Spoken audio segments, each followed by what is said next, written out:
Hi అండి, అందరికీ నమస్కారం. Welcome to Pramila's kitchen. ఇవాళ మనము కాకరకాయ వెల్లుల్లిపాయ కారం చేసుకోబోతున్నామండి. ఇది మనకి ఫీవర్ వచ్చినప్పుడు లేదా అసలు మాకేం నోరు బాగాలేదండి, ఏదో ఒకటి స్పైసీగా తినాలని ఉంది అనుకున్నప్పుడు మాత్రం ఇది చాలా బెస్ట్ ఆప్షన్ అండి. తప్పకుండా ట్రై చేయండి, మీకు చాలా నచ్చుతుందని కోరుకుంటున్నాను. సో ఇప్పుడు ప్రాసెస్కి వెళ్ళిపోదాం. నేను ఒక 5 ఇట్లాంటి కాకరకాయలు తీసుకున్నానండి. అవి పీసెస్గా కట్ చేసుకొని అందులో ఉన్న వేస్టేజ్ అంతా ఒక పక్కకు పెట్టుకున్నాను.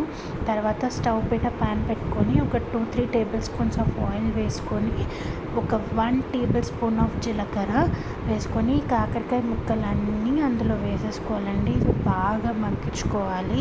నార్మల్గా మనం డీప్ ఫ్రై చేస్తే చాలా ఆయిల్ పడుతుంది కదా, దీనికి ఒక 2-3 టేబుల్ స్పూన్స్ ఆఫ్ ఆయిల్తో మనం కర్రీ అంతా కంప్లీట్ చేసుకోవచ్చండి. ఇందులో కొంచెం ఉప్పు వేసుకున్నాను ఎందుకంటే తొందరగా మగ్గుతాయి కాబట్టి. ఈ లోపు మనం వెల్లుల్లి ఒలిచేసుకున్నాను నేను ఆల్రెడీ.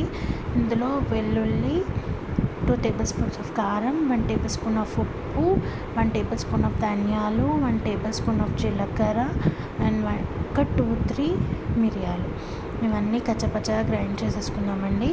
ఇప్పుడు ఇట్లా చూసారు కదా, ఇవన్నీ మనం ఇట్లా స్టఫింగ్తో నింపుకోవాలి. మనం ఏదైతే మిక్సీ వేసుకున్నామో ఆ వెల్లుల్లిపాయ కారం అంతా ఈ కాకరకాయ స్టఫింగ్ చేసుకోవాలండి. చూసారా, చాలా టేస్టీగా ఉంటుంది. తప్పకుండా ట్రై చేయండి. ఎలా వచ్చిందో నాకు కామెంట్ బాక్స్లో మెసేజ్ చేయండి. సో తెలుసు కదా నెక్స్ట్ ఏం చేయాలో. Like, share and subscribe. Thank you for watching my channel. Bye bye.